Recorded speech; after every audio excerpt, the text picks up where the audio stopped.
혼자 있는 시간이 길어질수록 사람은 두 가지 마음 사이를 오갑니다. 하나는 자유로움이고 다른 하나는 설명하기 힘든 불안입니다. 낮에는 괜찮습니다. 해야 할 일도 있고 볼 사람도 있고 몸을 움직이다 보면 혼자라는 감각은 잠시 뒤로 밀립니다. 하지만 밤이 되면 다릅니다. 불이 꺼지고 집안이 조용해지면 그동안 애써 외면하던 마음이 슬그머니 고개를 듭니다. 이렇게 계속 혼자여도 괜찮을까? 앞으로 아프면 어쩌지? 말 한마디 나눌 사람이 없다는 게 이렇게 허전한 일이었나? 혼자 산다는 건 사람이 없다는 뜻이 아니라 기댈 곳이 사라졌다고 느껴지는 순간부터 마음이 무너지는 일인지도 모릅니다. 그래서 우리는 혼자를 피하려 애씁니다. 굳이 필요 없는 모임에 나가고 마음에도 없는 관계를 붙들고 누군가 곁에 있다는 사실 하나로 안도하려 합니다. 하지만 그러다 문득 또 한 번 상처를 받고 나면 이런 생각이 들기도 합니다. 차라리 혼자인 게 낫지 않을까? 기대하지 않으면 실망도 없을 텐데. 이렇게 마음은 사람을 원하면서도 두려워하고 혼자를 택하면서도 외로워합니다. 부처님은 이 상태를 가리켜 혼자인 줄도 모르고 함께하는 법도 모르는 마음이라고 하셨습니다. 사람이 가장 괴로운 때는 혼자여서가 아니라 혼자를 견디지 못할 때라고 말씀하셨습니다. 오늘 이 이야기는 외로움을 없애는 법이 아니라 혼자를 두려워하지 않는 법에 대한 이야기입니다. 혼자 사는 인생이 쓸쓸한 인생이 아니라 오히려 단단해지는 인생이 될 수 있다는 것을 부처님 말씀을 통해 차분히 풀어가려 합니다. 사람은 왜 혼자를 두려워할까요? 진짜 이유는 외로움 그 자체가 아닙니다. 혼자 있으면 도망칠 곳이 없어지기 때문입니다. 누군가와 함께 있을 때는 마음이 흔들려도 대화로, 약속으로, 관계로 잠시 잊을 수 있습니다. 하지만 혼자가 되면 그동안 쌓아두었던 생각과 감정이 고스란히 나를 향해 돌아옵니다. 나는 잘 살고 있는 걸까? 이 나이에 이 모습이 맞을까? 앞으로 남은 시간이 괜히 더 두렵다. 이 질문들은 사람이 있을 때보다 혼자 있을 때 더 크게 들립니다. 그래서 우리는 혼자 있는 시간을 비어있는 시간이라고 착각합니다. 하지만 부처님은 그 비어있음이 사실은 가장 많은 것을 품은 시간이라고 말씀하셨습니다. 혼자 있으면 비교가 멈춥니다. 누군가의 시선이 사라지고 잘 보이기 위해 애쓰는 마음도 잠시 내려옵니다.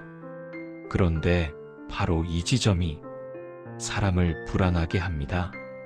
비교가 사라지면 나라는 존재가 있는 그대로 드러나기 때문입니다. 우리는 관계 속에서 자주 자신을 숨깁니다.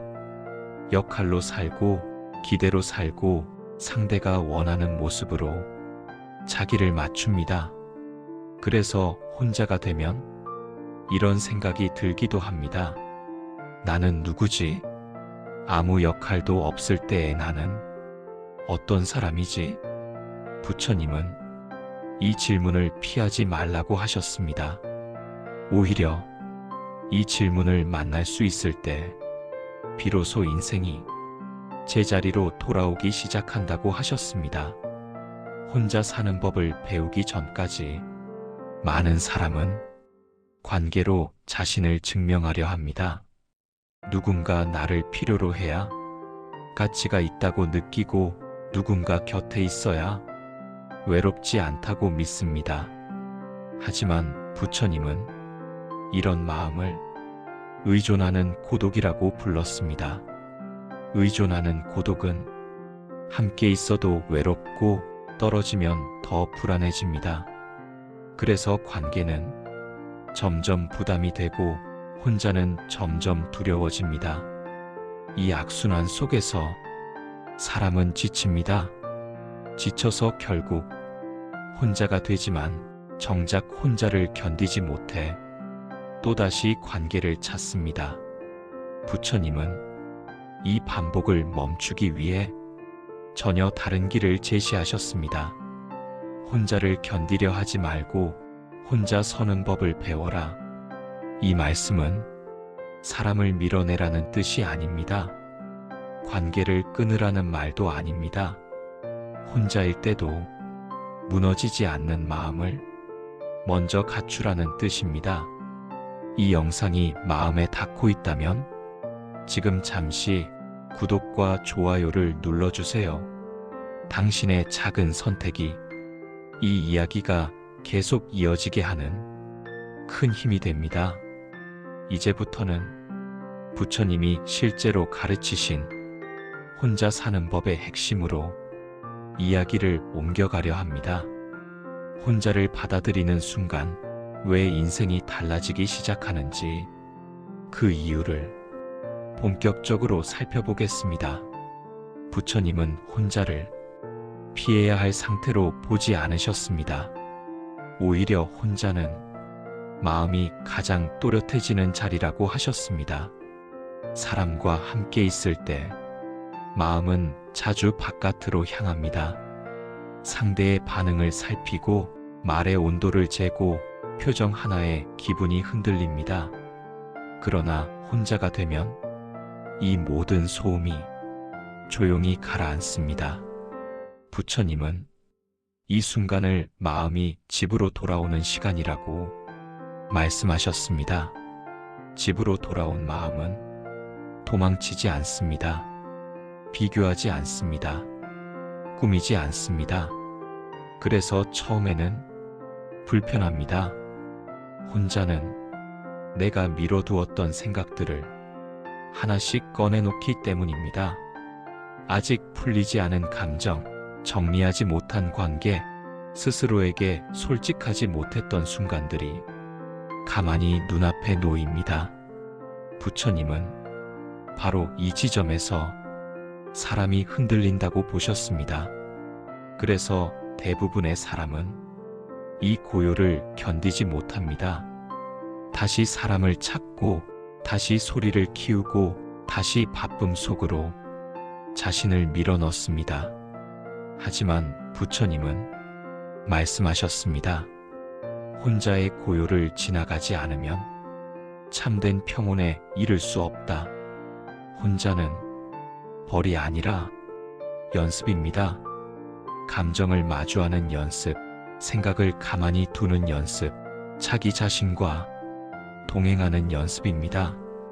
부처님은 혼자 있을 때 이 세 가지를 살피라고 하셨습니다. 첫째, 지금 내 마음이 무엇을 두려워하는지 정직하게 바라보라고 하셨습니다. 둘째, 그 두려움이 사실이 아니라 습관일 수 있음을 조용히 알아차리라고 하셨습니다. 셋째, 그 두려움이 사라지기를 기다리지 말고 두려움을 안고도 숨을 고르는 법을 배우라고 하셨습니다. 이 과정을 지나면 사람은 놀라운 변화를 겪습니다. 혼자 있어도 마음이 무너지지 않습니다. 혼자 있어도 불안이 예전처럼 삶을 휘두르지 않습니다. 이때부터 혼자는 외로움이 아니라 선택이 됩니다. 관계를 맺을 때도 붙잡기 위해서가 아니라 함께 있기 위해 만나게 됩니다. 부처님은 이 상태를 독행의 평온이라고 부르셨습니다.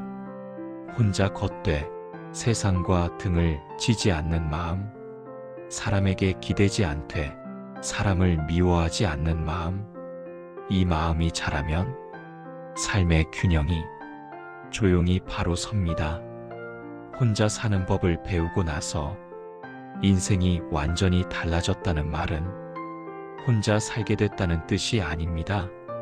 누군가가 곁에 있어도 없어도 마음이 크게 흔들리지 않게 되었다는 뜻입니다.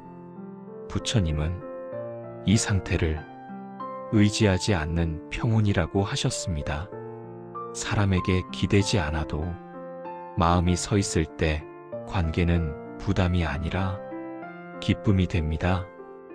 혼자를 견디는 사람이 아니라 혼자 서는 사람이 되었을 때 삶의 방향은 확실히 달라집니다. 불안에 끌려 관계를 맺지 않게 되고 외로움을 피하기 위해 자신을 낮추지 않게 됩니다. 혼자 있어도 충분히 괜찮다는 감각은 삶 전체를 단단하게 만듭니다. 부처님은 마지막으로 이런 말씀을 남기셨습니다. 고요 속에 머물 줄 아는 사람은 어느 곳에서도 길을 잃지 않는다. 오늘 하루가 끝나갈 즈음 잠시 혼자 있는 시간을 두려워하지 말고 조용히 받아들여 보세요. 그 시간은 당신을 시험하는 시간이 아니라 당신을 회복시키는 시간입니다. 혼자를 피하지 않는 순간 인생은 다른 리듬으로 다시 흐르기 시작합니다. 이 이야기가 당신 마음에 조금이라도 숨 쉴 틈을 만들어 주었다면 지금 이 자리에서 구독과 좋아요로 함께 해주세요. 당신의 선택 하나가 이 고요한 이야기를 다른 누군가의 밤에도 이어지게 합니다. 오늘 밤 혼자여도 괜찮다는 마음이 당신 곁에 머물기를 바랍니다.